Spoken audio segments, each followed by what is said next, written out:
What is up, guys? My name is Lex. We are back here in hot, humid, sunny Florida with Rogue.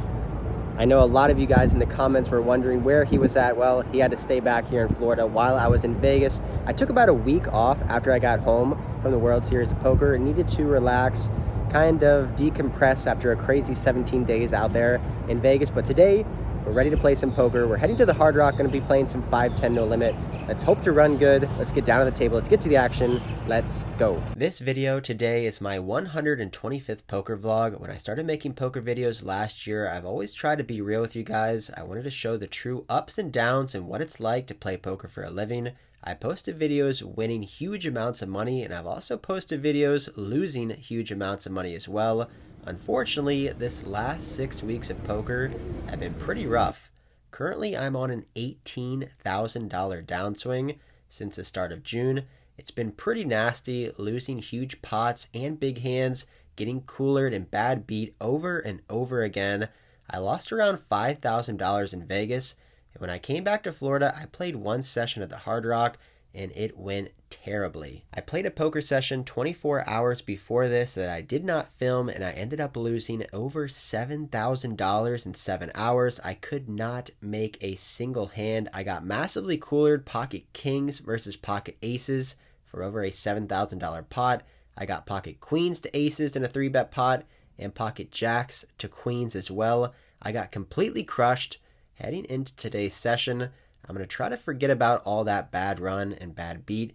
I'm going to try not to think about this crazy bad downswing I've been on the last 6 weeks, and I'm going to try to play my best poker. Hopefully we can end this downswing today. I sit down with the 5-10 game. I buy in for $2,500. Let's get started. We are playing 5-10-25 with a mandatory straddle under the gun. I raise here in the cutoff with ace, queen of clubs, a beautiful hand is $60, and the button, an unknown player who I really don't have any hours with. 3 bets me to $180. We both have $2,500 in our stack, and I think it's close between 4-betting here or calling. Cutoff versus button, I think a 4-bet is fine, but against this guy who I don't know, I'm just going to make the call, so we go heads up to our first flop, which is amazing. King, Jack, 4, all clubs. We flop the nut flush and a royal flush draw. I check over to the button who puts out a $75 bet. I do think check raising here could work, but I want to keep all of his bluffs in, so I just make the call. Turn 9 of clubs, bringing a 4th club on board. I check over to him. This card is pretty terrible for us. It's going to kill a lot of our action if he has an overpair or even a set. The turn goes check, check, and the river is the 7 of spades. I don't want to check and have him check back a hand that he may call a bet with, so I decide to lead out here for a $400 sizing, which, looking back, I think is just a little too big. I'm basically targeting hands like pocket 10s with the 10 of clubs, or pocket 8s with the 8 of clubs, but he folds, but can't complain. We flop the nut flush with a royal flush draw on our very first hand. Next, it folds to me on the button with Jack, 7 of clubs. I raise it up here. The small blind folds, big blind folds, but the under the gun $25 straddle makes a call, and we see a king, queen, 9 board. 1 club. I have a gut shot and a backdoor flush draw. I bet small, and he very quickly folds. We take down our second pot here. About a half an hour goes by before the button makes it 75. I have king of diamonds, king of hearts in the small blind, and 3-bet to $275. The second best hand you can get pre-flop. Let's bump it up here. The button makes the call, so we're heads up. Out of position with pocket kings and see a wonderful king high board. I throw out a small bet here of $150, hoping that he'll call with his ace high hands, flush draws, possibly 7x hands, or smaller pocket pairs. After thinking for a while, looking down at his cards and looking back over at my stack, he gives his cards back to the dealer. So far in the first hour, we are 3 for 3. We haven't won any huge pots, but we haven't lost any pots either. We're up about $300 to $400 so far now. In this next hand, we are under the gun and look down at king of diamonds, jack of diamonds, a suited Broadway. I raise to 60, under the gun +1, it makes the call for 60, and then under the gun +2, 3-bets me to $300. Action folds back over to the small blind, who decides $300 is not what he wants to play for. He wants to play for more. How about $825? The action then folds to the straddle, who calls $825, and facing this action with King Jack of Diamonds, unfortunately, I just have to let go of this beautiful hand. Initial 3-better under the gun +2 calls with pocket 9s and hits top set versus pocket queens and ace king to scoop a pretty big pot. The first 2 hours of this game, there's been some massive pots, but we haven't been involved in any of them yet, but that should change here. When we look down at pocket jacks, the small blind opens it up to $75. I 3-bet the big blind to $200, and then now the under the gun straddle with $2,000 in his stack, cold 4-bets to $750. Action's back over on the small blind, and it's kind of an interesting spot. If the small blind calls $750, I think I just have to go all in with my hand, but he ends up folding and the action's back over on me. A cold 4-bet is a super strong play. He's representing hands like aces, kings, and ace king. However, with these positions, he could be doing this with a wider range. Given the fact that it's a small blind open and a big blind 3-bet, he could have a smaller pocket pair than mine, like pocket 10s. He could have ace queen, ace king, or maybe even ace 5 suited as a bluff. I decided to make the call here with plans of basically calling down on any board that doesn't include an ace, queen, or king. So we're going heads up here, $1,500 in the middle, in a 4-bet pot which comes out 9, 6, 5, 2 hearts. I check over to him, and he instantly jams all in for about $1,300. We have an overpair facing a pot-sized bet in a 4-bet pot. I just don't think I can fold, so I throw in the call. He asked to run out the board 2 times, so we're seeing 2 turns and 2 rivers. The first one comes out jack high, giving us top set. We should be winning that one. The second board comes out with 2 more hearts on it, so there's 4 hearts on the board, and he shows pocket aces with the ace of hearts. So we got extremely lucky there on the first run out, hitting a jack for a 2-outer. We end up chopping this one up. Another setup hand, pocket jacks versus pocket aces on a 9-high board, but this time we end up chopping. Lately I've been running out of the board 1 time if I'm all in, and I'm kind of tilted at myself that I allowed to run this one twice, because if I would have ran it 1 time, I would have spiked a jack on the first board to win over a $4,000 pot. I lose 1 or 2 small pots and then lose some money in the straddles before we get ace 5 of hearts in the under the gun position. The button opens up to 75. I make the call. We're heads up to a beautiful ace jack 4 2-heart board. We flop top pair and the nut flush draw. It really just cannot get too much better than this. My opponent puts out a $150 bet, and he plays very tight. He hardly plays any hands at all. So when he's throwing out a big bet here, almost pot size, I think the best option is just to call. We're going to be way ahead or way behind in this situation. I also want to allow him to continue to bluff if he is on a board that should favor his opening range more than my calling range. The turn card gets even better with the 5 of clubs, now giving us 2 pair and the nut flush draw. I continue to check and flow over to him, and he continues to put out some big bets.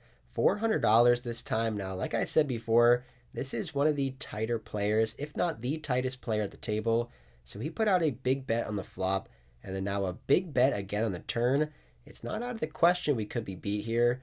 We could be losing to aces, pocket jacks, pocket 4s, and ace jack. With all that being said, folding a hand this strong is just out of the question, but I think check raising isn't really the best option either. I want to allow him to continue to bluff. If he is bluffing, maybe he's semi-bluffing with the queen high flush draw, possibly a 10 high or 9 high flush draw as well. If I check raise this $400 sizing, he may even hero fold an ace with a decent kicker. So I decided to make the call, and we see a terrible river of a jack now counterfeiting us. I check over to him, hoping he doesn't bet, and he doesn't. He checks back and shows 7-4 of clubs for bottom pair. We show the ace, which is good, and I guess this guy isn't quite as tight as I thought he was. We end up taking down another pot. We're now up $1,000 in the session. We only faced 1 cooler, pocket jacks versus aces, and we ended up chopping that one up. So far, so good in the first 2 hours. Let's hope to keep this run good going. Quick change of subject. I've been playing a ton of online poker lately, and if you guys want to play with me, you can download the Poker Bros app, join the club that I play in, and use my referral code as well. I play small stakes, medium, and high stakes. I'll be playing June 15th, Friday night at 8 p.m. Eastern Time, so if you want to play with me, go down in the description below in this video, follow the directions to the Telegram page, and all the information will be there for you to join. I've gone on numerous big downswings in poker the last 4 or 5 years, and every single time when you're going through a downswing, all you really want to do is just book a win. And so far this session, we've been running pretty good. We've hit some sets, made some flushes, we got pocket jacks to pocket aces, and hit a jack to chop, so things are going pretty good so far. I'm up around $800 moving into this next hand.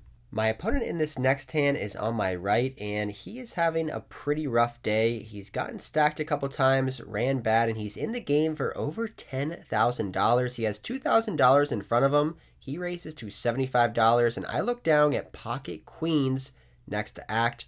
I stick with my standard 3-bet size of $200, and the action's back over on him.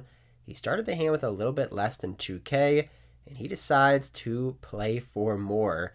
A 4-bet to $550. Back to back, we get 4-bet with a pretty strong hand, this time with pocket queens, the third best starting hand you can get in No Limit Hold'em. Now, of course, we're beating some smaller pocket pairs, and we're beating ace king, but a 4-bet is usually pretty strong. But against a player who's stuck almost $8,000, he could be doing this with a wider range of hands. I think an all-in for his $2,000 stack is fine, and I also think a call is good as well. I can keep some of his bluffs in there pre-flop and his smaller pocket pairs like jacks or tens.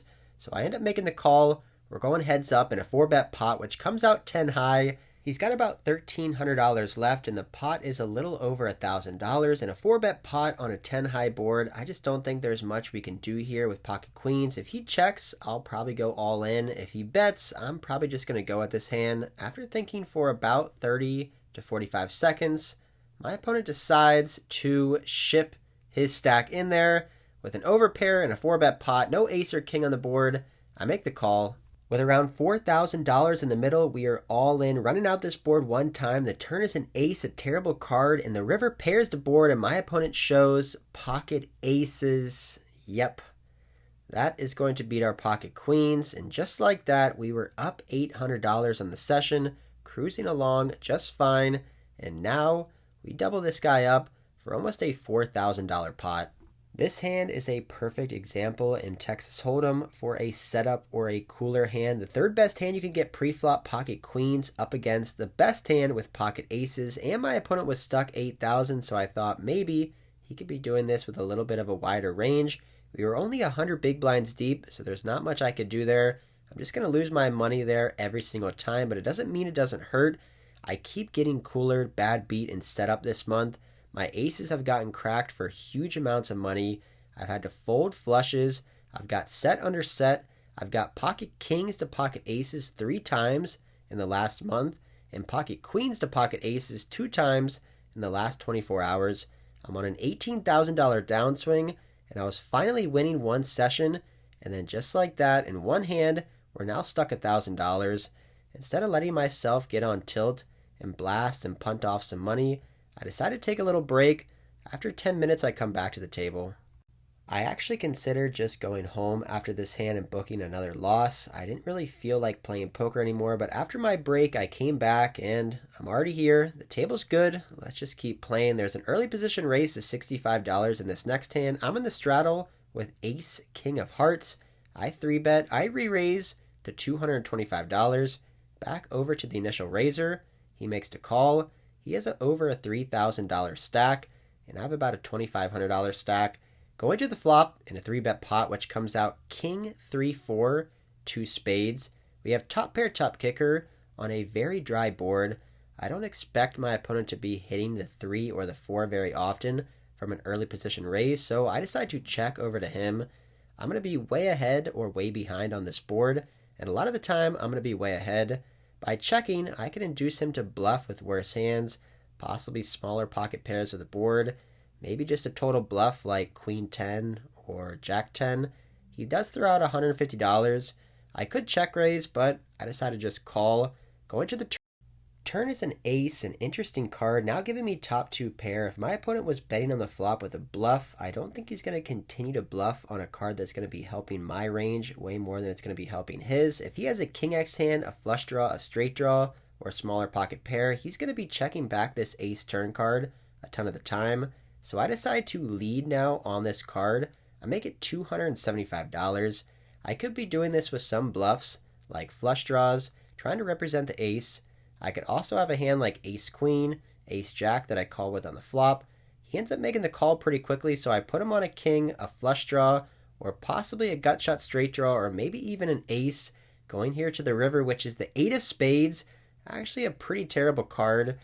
If he was semi-bluffing on the flop with a flush draw, he now got there on the river. However, this is a 3-bet pot. I have top 2 pair. My hand is way too strong to check. I do think I could go with a bet fold strategy here, meaning if I bet and my opponent raises me, I could probably fold my hand. I decide to bet $600 here, which I think is a little bit too big. I think a $350 or $400 bet would be better. But after throwing out $600, he very quickly folds, and we take this one down. I do remember when I put out that bet, I was thinking to myself, if my opponent jams all in here, I'm going to throw up on the floor and probably never play poker again. However, he folds, and we get some chips pushed in our direction. Hopefully this is the start of a little bit of an upswing this session, trying to get back to even. The next hand we play is up against the same player from last hand. He's a recreational player. He doesn't play poker for a living, so when he raises to $65 and I'm in the straddle with 9-7 offsuit, a pretty terrible hand, I decide to make the call, just thinking that I potentially could win a decent pot if I flop something good. The board comes out queen 9-6. We flop middle pair with some backdoor straight draws. He continues for a $75 bet, and with second pair against this player, I don't think I can fold just yet, so I make the call. The turn gives us 2 pair with the 7 of hearts, now bringing in a flush draw as well. I check and flow over to him, and he continues now for $130. I'm pretty sure he has a queen X hand with this bet size. I think he would check back his under pairs of the queen, and I think he would be betting a little bit bigger with hands like aces or kings. So I'm definitely going to be putting in a raise with 2 pair on this board. I bump it up. I make it $380. When you've lost a ton of hands in the last month and you get bad beat and coolered and things don't really go your way, you kind of develop a monsters under the bed syndrome where you always think you're beat. When you have a big hand, you just feel like your opponent just has a slightly bigger hand. And this is kind of one of those scenarios. When I threw out this raise of $380, I actually was just hoping my opponent would fold. I felt like if he called that maybe he was beating me or that he would catch up on the river. It really shows you how your results and how an upswing or a downswing can really affect you mentally. After thinking for about a minute, my opponent makes the call for $380. We're going to the river, pretty big pot, and we see the ace of hearts. It's actually a pretty terrible card. Backdoor flush gets there. Ace queen now beats us. Pocket aces beat us. And it's less likely now he's going to call down when an overpair comes out to the queen. With all that being said, though, we still have 2 pair, and I do think we can go for value against this player. I don't think that he's going to be raising as a bluff using this ace card as a scare card, so I'm going to go with the same strategy as last time when I had 2 pair and go with a bet fold strategy. I throw out a $500 bet. If he raises me, I could probably get away from bottom 2 pair, and if he calls, we should be good. After not thinking for too long, he flicks in the chip, and we show 9-7 for 2 pair. He taps the table, tells us we are good, and we win a decent pot here. Finally, we're making some hands. Things are going good. We're up now to about a $4,800 stack. I don't know how much I'm in the game for, but I'm pretty sure I'm back now to even. After getting pocket queens to pocket aces and losing a pretty big cooler pot, we've hit 2 pair the last 2 hands against the same player and won some decent ones. In this one we have pocket 9s that make it $60. The same player from the last 2 hands makes the call heads up out of position to queen 10-9, flopping bottom set. That is what I'm talking about. Finally, some run good coming in our direction. I see bet 100. He makes the call. Turn 3 of hearts, bringing in a flush draw now. I'm going to size up with my bet here, just praying he has a hand like Queen X, maybe a hand like Jack 10 that doesn't want to fold. I throw out a $255 bet, but this time it's too much for him. He makes the quick fold, and we take down another one. So far this session, we started off good, making flushes and sets and up about $1,000. Then we got cooler pocket queens to pocket aces to lose a big one, but we just hit some good hands back to back to back. And now we're up about $500. There's a player at the table now who's a fun player who wants to play a bomb pot, so we all throw in $50 pre-flop. Going to the flop, I look down in the small blind at black pocket eights. Pretty good hand to get, especially when the flop comes out with an 8 on it, giving us the second nuts. That is our our third set of the day. Hopefully we don't get cracked in this one. I throw out a $200 bet and end up getting 2 callers. The turn card's a brick, and I continue for a large bet of $800, and everybody folds, and we take down this bomb pot. The fun player now moves to my direct left, and there's a cutoff raise to 75. With ace king of diamonds in the small blind, I get a little tricky and call, hoping to play a pot with my buddy here on the left, and he definitely wants to play a pot. He wants to play a big one. He re-raises in the big blind to $570, back over on me, and with around $2,000 in his stack, with ace king of diamonds, I think it's just going in there. I ask to see his chips, and he tells me, let's just go all in. We'll run it twice. And I say, okay, let's do it. So I put them all in, and he makes a very quick snap call. After the bomb pot, I was up over $1,000. I'm just really trying to book a win, but with ace king of diamonds, I'm all in here for over a $4,000 pot. If I can win this pot, I'll be up over $3,000, but if I lose, I'll be stuck over $1,000 on the session. Here it is. That's what you have. That's mine. Is it yours? Yeah, it's mine. It's joined up. Yep. Come on, let's put an ace out there too. Wow. Queen. Lex has something to go I for. folded a queen. Huh? Diamond. Come on, baby.